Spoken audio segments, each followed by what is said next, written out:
Yeah. Now let me make that personal for a minute. You fucking hate that guy. I do. And righteously so. I hate him for He you. ruined my life. John Brennan. Yeah. He ruined your life. He, I believe, committed crimes, by the way, to ruin your life. If you look at the emails with him and Eric Holder and some of the stuff he did.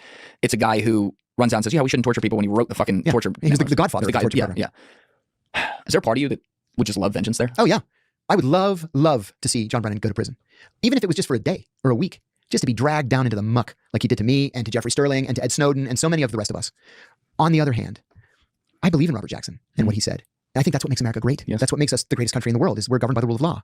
If he has legitimately committed crimes, and I believe he has, he should be prosecuted. If there are others who are under investigation, who are subject to prosecutors scouring the law books looking for a crime, I would prefer not to see something like that happen.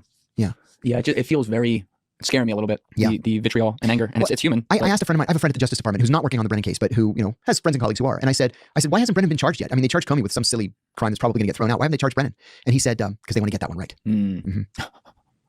Yeah. They have an interesting perspective on Brennan. Most federal crimes have a 5-year statute of limitations. Most. What we've heard Brennan would be charged with has either a 5-year or a 1-year statute of limitations. I mean, they're talking about contempt of Congress. Big deal. The federal sentencing guideline calls for no prison time. Right. So who cares if he was in contempt of Congress? I don't care. Lying to Congress. He probably has crossed the statute of limitations. They probably can't charge him. But what their idea is that the Hunter Biden laptop memo, the Russia NIE, the Russia analysis was all part of an ongoing conspiracy to deny American voters their duly elected president. So the statute of limitations keeps restarting itself every day, so long as this conspiracy continues. And honestly, I think they've got him on that. That's the thing. I think they might too. And this is where it gets weird for me, because no man's above the law, right? And it should be. We sent a vice president of the United States to prison. Yeah, that was Spiro Agnew.